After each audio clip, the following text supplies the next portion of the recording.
Ciao, bentornata su questo canale. Se invece sei nuova o nuovo, ti do il mio benvenuto.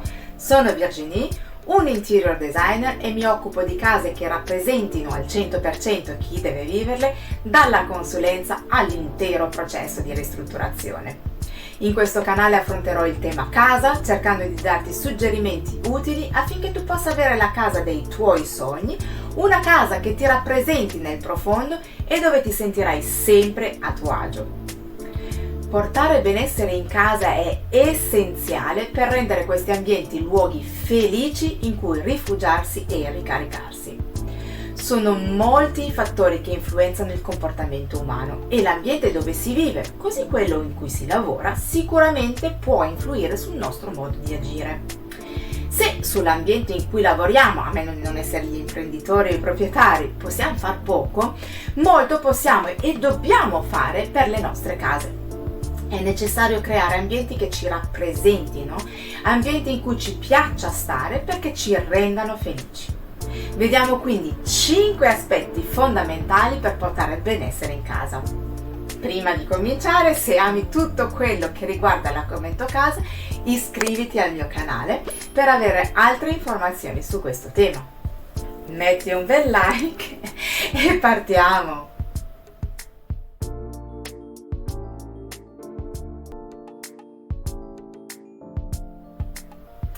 Allora, non perdiamo tempo, entriamo subito nel vivo dell'argomento e vediamo 5 aspetti fondamentali per portare benessere in casa.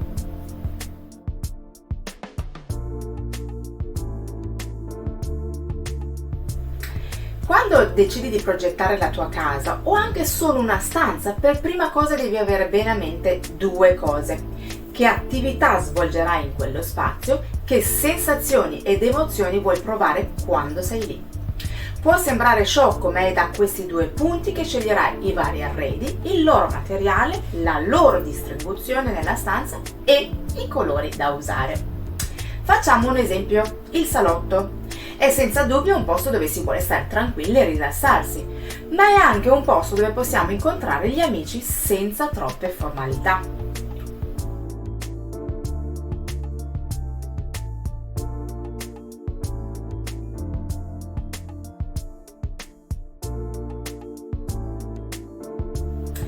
Ogni giorno la società va sempre più veloce ed è sempre più interconnessa. È importante quindi, soprattutto se non si vive da soli, cercare di creare degli spazi in cui ci si possa sentire isolati da tutto e da tutti.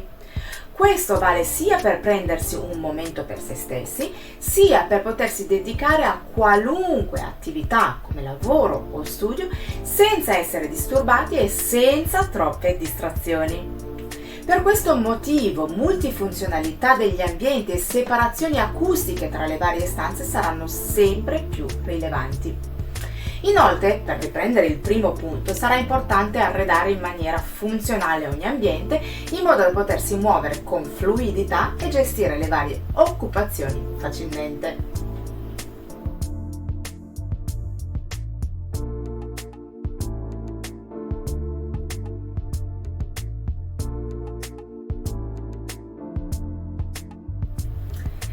La casa deve essere il tuo nido e quindi è essenziale cercare di preservarla.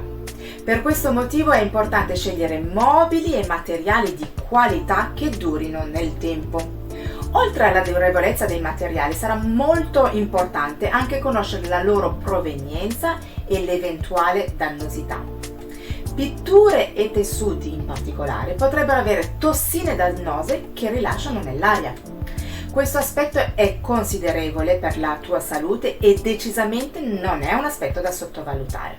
Parlo di questo e molto altro in questa intervista fatta a Carla Spessato, consulente eco-creativa. Cercare poi materiali e mobili duraturi ti renderà più ecosostenibile, non solo nei confronti della natura, ma anche del tuo portafoglio. Se sei una persona che ama cambiare e seguire le mode, fallo, ma con piccole cose come tessili e decorazioni.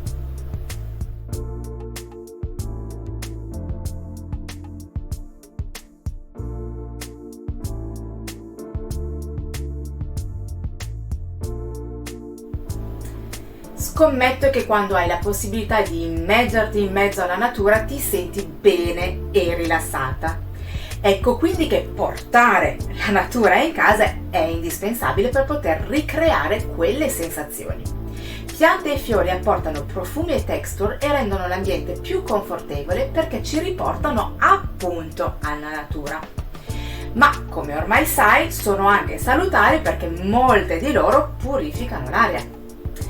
Lo so, non è sempre facile accudire le piante, io lo ammetto, sono una vera schiappa, ma ce ne sono di relativamente semplici da curare. Lo racconta qui Simona Borgia, il giardiniere urbano.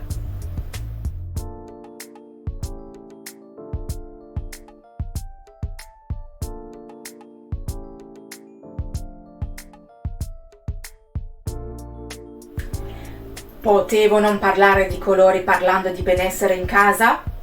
Ormai te l'ho ripetuto fino alla nausea. I colori hanno una forte valenza psicologica e quindi possono influenzare il nostro umore. Quindi, nel creare una palette colori è importante che tu valuti con attenzione le sensazioni che ti danno i colori senza limitarti al fatto che un colore ti piaccia tanto.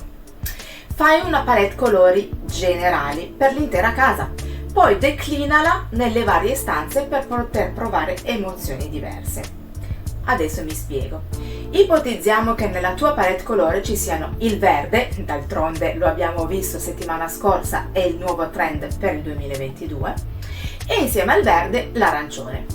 Allora, essendo il verde il colore molto rilassante, magari lo userai in maniera predominante in salotto e in camera, mentre l'arancione, che è un colore più vivace, magari lo userai più in cucina o in una sala da pranzo.